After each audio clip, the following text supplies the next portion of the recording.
Hi students, I am Upasana Rajput. Welcome to Win Study. तो students कैसे हैं आप सब? आई होप आप सब अच्छे होंगे। तो आज हम स्टार्ट करने जा रहे हैं चैप्टर 2, जैसे कि आपके चैप्टर का नाम है पॉलिनोमियल। तो जिस टॉपिक पे आज हम डिस्कस करने जा रहे हैं उस टॉपिक का नाम है रिप्रेजेंटेशंस ऑफ अ पॉलिनोमियल। देखिए स्टूडेंट्स, आप मेरी बात ध्यान से सुनिए। जब भी आप किसी भी चीज को नेमिंग देते हैं तो क्या करते हैं, उसकी कुछ एक्टिविटीज देकर उसको नेमिंग दी जाती है, राइट? जैसे कि फॉर एग्जाम्पल मान लीजिए, लेट अस इमेजिन कि आपके स्कूल में कोई नई टीचर आती है, तो आपको पता नहीं है कि उनका नाम क्या है। समझ आ रहा है मैं क्या बताने की कोशिश कर रही हूँ? पहले समझिए अच्छे से। मान लीजिए कि मैं ही आपके स्कूल में चली जाती हूँ और आपको जब तक नहीं पता है कि मेरा नाम क्या है, तो आपको जो चीज सबसे ज्यादा हाईलाइट होगी आप उस पे ही मेरा नाम रख देंगे। ठीक है, मतलब कुछ भी XYZ कुछ भी नाम रख देंगे आप मेरा, जो चीज आपको लग रहा है कि मेरे में हाईलाइटेड हो रही है। जैसे इन दिनों में मेरे पिंपल बड़े हाईलाइटेड हो रहे हैं, तो आप क्या बोलेंगे कि जो हमारे स्कूल में टीचर आई है वो, अच्छा वो पिंपल वाली टीचर। अब आप मेरा नाम मत रख दीजिएगा ये, जिसमें मैंने आपको अपना वीक पॉइंट बता दिया ऐसे करके। लेकिन मैं आपको ये बताने की कोशिश कर रही हूं कि आप कुछ भी नाम रख लेते हैं, उसी तरीके से पॉलिनोमियल को भी रिप्रेजेंट करने का कोई ना कोई तरीका होगा। इसको भी जब नाम रखा गया होगा तो कुछ भी रख दिया गया होगा।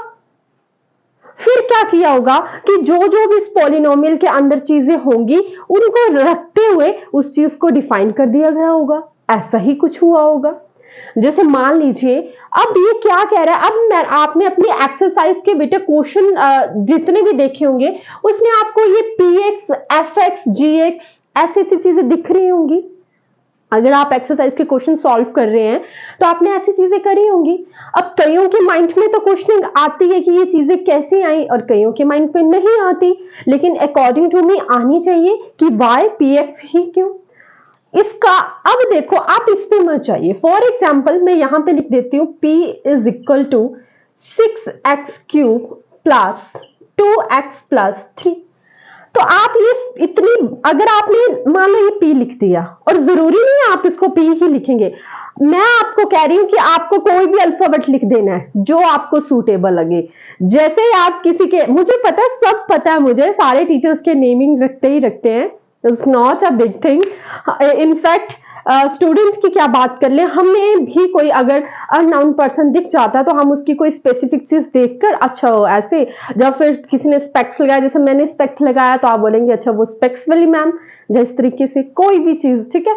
तो उसी तरीके से हमने पॉलिनोमियल, इतनी बड़ी इक्वेशन है, अब इस पूरी इक्वेशन को क्वेश्चन में तो नहीं लिखेंगे बार बार, बड़ा अजीब सा लगेगा। तो हमने क्या किया, एबीसी का कोई भी अल्फाबेट उठा लिया। जैसे मैंने पी उठा लिया, ऐसा तो नहीं है कि मुझे इस पी शब्द से बहुत ज्यादा प्यार है, बस मैंने पी शब्द उठा लिया। अगर मैंने ये पी उठा लिया है तो जाने कि अब मैं क्वेश्चन में जहां जहां भी पी लिखूंगी आप समझ जाइएगा कि मैं इस इक्वेशन की बात कर रही हूं, क्योंकि मैंने इस पूरी इक्वेशन को बेटे क्या नाम दे दिया है, पी नाम दे दिया। समझ आ गया?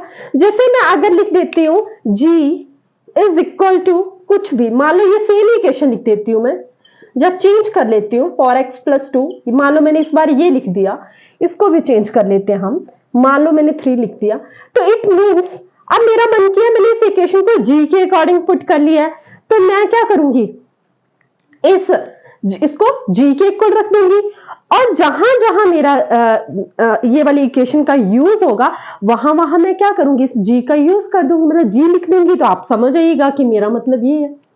लगा पता? कुछ भी, जैसे मान लीजिए मैं v is equal to 4x² plus 3 लिख लेती हूँ, तो जाने कि अब मेरा ये 4x² प्लस 3 किसके, v के इक्वल हो गया।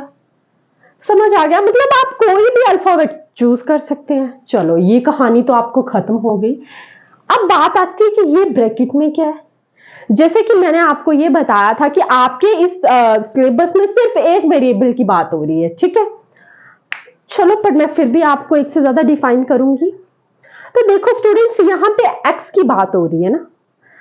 अब यहां पे आप देखो कौन सा वेरिएबल है, x वेरिएबल है, एक टाइम पे एक ही वेरिएबल की बात हो रही है ना, तो यहां पे क्या आ जाएगा बेटा, x आ जाएगा। तो जब मैंने px लिख दिया तो इट मींस इस इक्वेशन में किस वेरिएबल की बात हो रही होगी?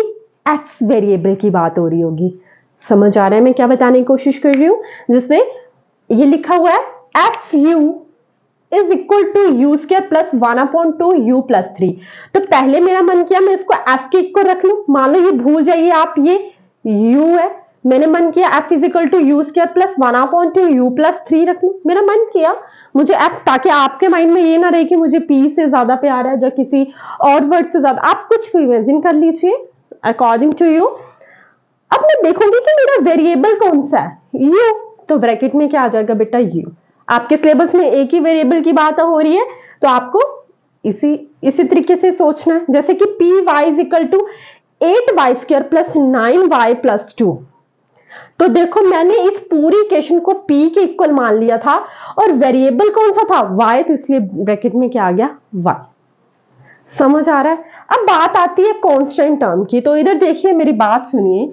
अगर मैं लिख देती हूं p इज इक्वल टू 7, तो मैंने आपको पहले ही बताया था कि जो कांस्टेंट टर्म्स होती हैं वो भी पॉलिनोमियल में ही आती हैं और उनका जो वेरिएबल होता है बेटे वो छिपा हुआ होता है। और इतना तो पता है कि जो डिग्री होती है वो क्या होती है? 0 होती है।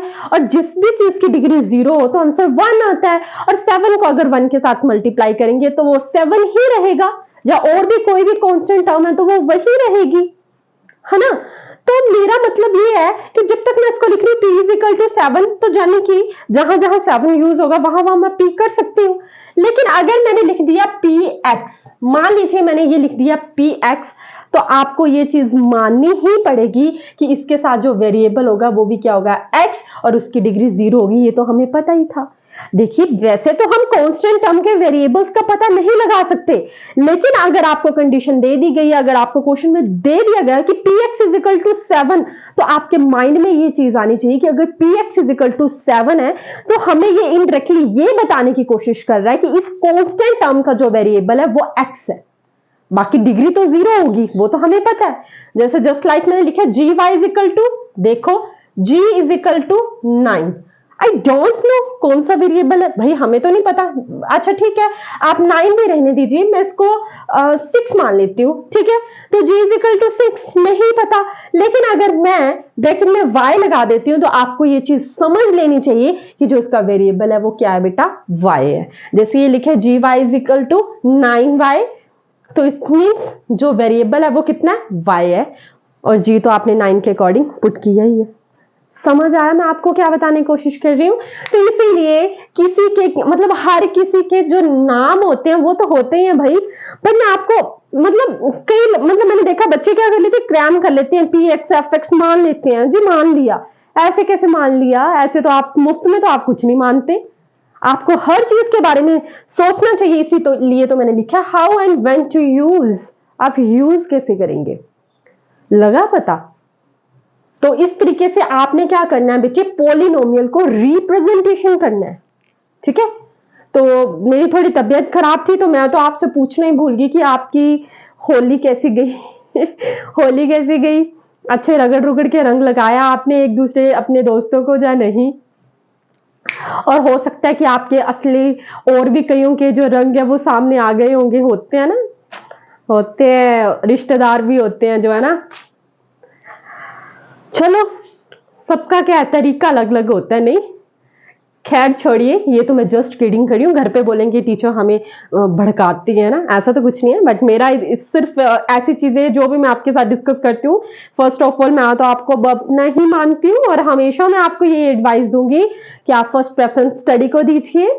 बाकी एंजॉय तो जिंदगी में करना ही करना है, लेकिन इसको नहीं भूलना है, ठीक है? और अगर आप पहले क्लासेस से पहले पढ़ना शुरू कर देंगे तो इसमें कोई बुरी बात नहीं है, बुराई नहीं है। क्लास में हीरो बच्चा जो होता है वो अच्छा लगता है, अगर उसको पहले से सब कुछ आता है तो खामोश रहिए, एंजॉय कीजिए और समझ भी आता है कि टीचर क्लास में क्या बोल रहा है ना? बहुत ही बातें हो गई आज, क्योंकि मैं बहुत ही दिनों के बाद एक अच्छा फील कर रही थी तो मैंने सोचा आपसे बातें हो जाएं। खैर छोड़िए, तो आई होप स्टूडेंट्स कि आपको मेरा आज का लेक्चर खूबसूरत सा लगा होगा, और अगर आपको मेरी वीडियोस अच्छी लग रही हैं तो प्लीज प्लीज मेरे चैनल को सब्सक्राइब करें। सोचे ना, मुझे नहीं लगता आपको मुझे सब्सक्राइब या लाइक करने के लिए सोचना पड़ेगा, और अपने फ्रेंड्स का भी जरूर भला करें, उनके साथ भी जरूर शेयर करें। And thank you so much मेरी वीडियोस को देखने के लिए।